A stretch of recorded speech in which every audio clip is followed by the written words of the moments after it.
সালের বিধানসভা নির্বাচনকে সামনে রেখে এখন থেকেই কোমর বাঁধছেন রাজনৈতিক দলগুলি। বর্তমানের কেতুগ্রাম বিধানসভা কেন্দ্রে জয়ের বিষয়ে 100% আশাবাদী বিজেপি নেতা মাধব সরকার। সম্প্রতি এক সাক্ষাৎকারে তিনি জানান, আগামী নির্বাচনে মানুষ তৃণমূলকে বর্জন করে ভারতীয় জনতা পার্টিকে বিপুল ভোটে জয়ী করবে। তার প্রধান লক্ষ্য যোগাযোগ ব্যবস্থার উন্নয়ন। মাধব সরকারের মতে কেতুগ্রামের মানুষের দীর্ঘদিনের প্রধান সমস্যা হল সঠিক যোগাযোগ ব্যবস্থার অভাব। তিনি প্রতিশ্রুতি দিয়েছেন যে বিজেপি ক্ষমতায় এলে তাদের প্রথম এবং প্রধান কাজ হবে বর্ধমান ও নদিয়ার মধ্যে সংযোগ স্থাপনকারী উদ্ধারণপুর গঙ্গার ঘাটে ব্রিজ নির্মাণ করা। এছাড়াও তার উন্নয়নমূলক পরিকল্পনা রয়েছে। যাতায়াত ব্যবস্থা আরও সুগম করতে শাখায়ের ব্রিজের উপর বিশেষ নজর দেওয়া, কাটোয়া ঘাটে দীর্ঘ প্রতীক্ষিত ব্রিজ নির্মাণের বিষয়ে দ্রুত পদক্ষেপ গ্রহণ করতে হবে। পাশাপাশি এদিন তিনি রাজ্য সরকারকে নিশানা করে বলেন, সাধারণ মানুষের সাথে বর্তমান শাসক দলের কোনো সংযোগ নেই বলে দাবি করেন এবং মাধব সরকার। সাধারণ মানুষ উন্নয়নহীনতার জবাব দিতে 2026 সালে ব্যালট বক্সকে বেছে নেবেন। নির্বাচনের এখনো কিছুটা সময় বাকি থাকলেও মাধব সরকারের এই ব্রিজ কার্ড কেতুগ্রামের স্থানীয় রাজনীতিতে কতটা প্রভাব ফেলবে এখন সেটাই দেখা। উত্তরণপুর ব্রিজের দাবি এলাকার মানুষের দীর্ঘদিনের, তাই এই প্রতিশ্রুতি নির্বাচনী বৈতরণী পার করতে বিজেপিকে সাহায্য করে কিনা তা অবশ্য সময়ই বলবে। এই কেতুগ্রাম বিধানসভায় ভারতীয় জনতা পার্টি আগামী বিধানসভা 26-এর যে বিধানসভা নির্বাচন আছে, এই নির্বাচনে 100% এই বিধানসভায় ভারতীয় জনতা পার্টি জিতবে। এই বিধানসভার আপামর বিজেপির সকল স্তরের কার্যকর্তা, আপনারা জানেন যে আমাদের চারিদিকে প্রচার প্রসারের কাজ চলছে। আমাদের দেওয়াল লিখন, তারপরে আমাদের গৃহ সম্পর্ক অভিযান চলছে, আমাদের চাটাই বৈঠক চলছে, আমরা মণ্ডলে মণ্ডলে বৈঠক করছি। সার্বজনীনভাবে ভারতীয় জনতা পার্টি এই কেতুগ্রাম বিধানসভায় আগামী 26-এর নির্বাচনে অন্তত পক্ষে 50,000 ভোটে জয়লাভ করবে। আমরা এই জয় নিয়ে 100% আশাবাদী। আমরা দেখেছিলাম আগে বিধানসভায় মথুরা ঘোষ তৃণমূল দল থেকে নতুন জয়েন করেই উনি বিধানসভা টিকিট পেয়েছিলেন। এবছর আপনার নামটা খুব চর্চায় শুনছি যে মাধব সরকার এবার যদি প্রার্থী হয় এই এলাকায় মানুষ বলছে ব্যাপকভাবে জিতবে। এই বিষয়ে আপনি কি বলবেন? দেখুন, এটা মানুষ বলতেই পারে, কেননা আমরা দেখুন পার্টির আমরা অনুগত সৈনিক যোদ্ধা বলতে পারেন। আর প্রার্থীর বিষয়ে এটা আমাদের রাজ্য নেতৃত্ব আছে, কেন্দ্রীয় নেতৃত্ব আছে, তারা ঠিক করবেন। দেখুন, আমি সংগঠনে নিচু স্তর থেকে কাজ করেছি দীর্ঘদিন, আজকে 10-12 বছর আমি অ্যাক্টিভলি পার্টির সঙ্গে যুক্ত আছি। প্রার্থীর বিষয়টা রাজ্য বা কেন্দ্রীয় নেতৃত্বের, কিন্তু প্রার্থী আমাদের যেই হোক, এই বিধানসভায় ভারতীয় জনতা পার্টি এই 26-এর নির্বাচনে অন্তত পক্ষে 50,000 ভোটে জয়লাভ করবে।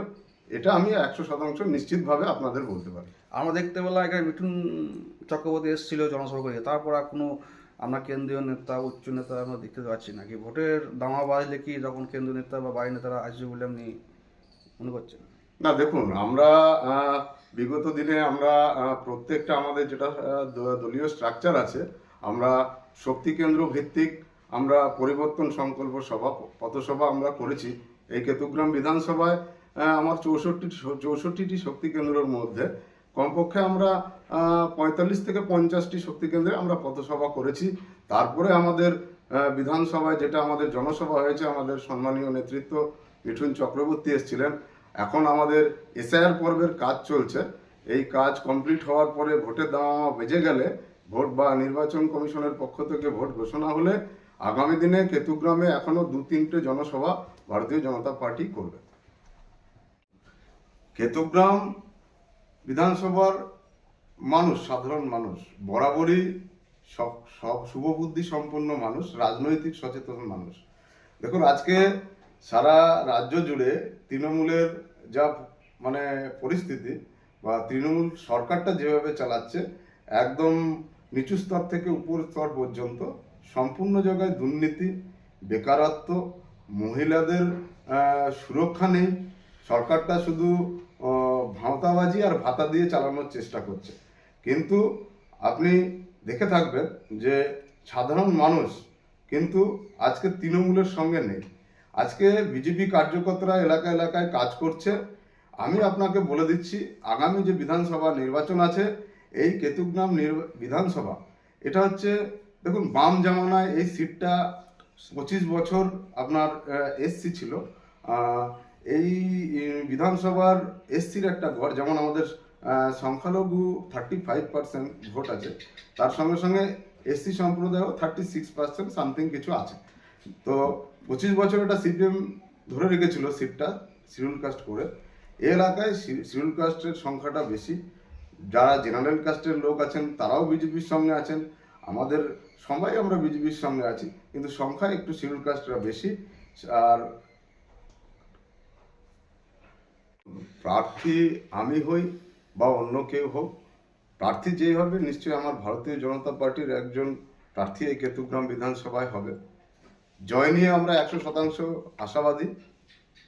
বিষয় হচ্ছে, আজকে দেখুন 34 বছরের বাম জামানা, পরবর্তীকালে 14 বছরে তৃণমূল সরকার, সারা পশ্চিমবঙ্গ তৎসহ এই কেতুগ্রাম বিধানসভায় যে সরকার তারা চালিয়েছেন, বর্তমানে যে তৃণমূল বিধায়ক বা তৃণমূল সরকার যে এখানটায় ক্ষমতায় আছেন, কোনো রকম কোনো উন্নয়ন কেতুগ্রামবাসীর হয়েছে বলে সাধারণ মানুষ কিন্তু এটা মনে করেন না। আপনি যদি প্রার্থী হয়ে যেতেন তাহলে আপনি এই কেতুগ্রামে কি উন্নয়ন করবেন? দেখুন, প্রার্থী আমি হই, আমি পুনরায় আপনাকে বলছি, আমাদের দলের প্রার্থী সবাই, আমরা পদ্মফুল আমাদের যে সিম্বল, আমরা শ্যামাপ্রসাদ মুখোপাধ্যায় এই ঘাটের সমাজবদ্ধনপুর ঘাটে দীনদয়াল উপাধ্যায়, এদের আদর্শ চিন্তাধারা নিয়ে আমরা পার্টির হয়ে সকলে আমরা ফুল টাইম ওয়ার্কার, আমরা কার্যকর্তা কাজ করি।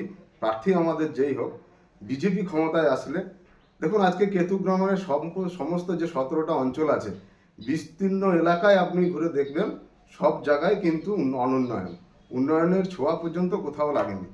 সেক্ষেত্রে আমরা দাবি করেছিলাম যে বিজেপি ক্ষমতায় আসলে, আমরা আমাদের কেন্দ্রীয় নেতৃত্বের কাছেও বলেছি, আপনারা বিগত দিনে আমাদের চার্জশিটেও আমরা পেশ করেছিলাম, সেখানে আপনারা দেখবেন যে আজকে আমাদের যে নদী ভাগীরথীর তীরে আজকে এই কেতুগ্রাম বিধানসভা, এই কেতুগ্রাম বিধানসভার একটা যে ক্ষেত্রফল, সেই ক্ষেত্রফল হিসেবে বিষয়টা হচ্ছে, দেখুন এর পাশে হচ্ছে মুর্শিদাবাদ, এদিকে আপনার পূর্ব বর্ধমান, এদিকে আপনার বীরভূম, তার সংলগ্ন আপনার নদীর ওপারে হচ্ছে নদিয়া।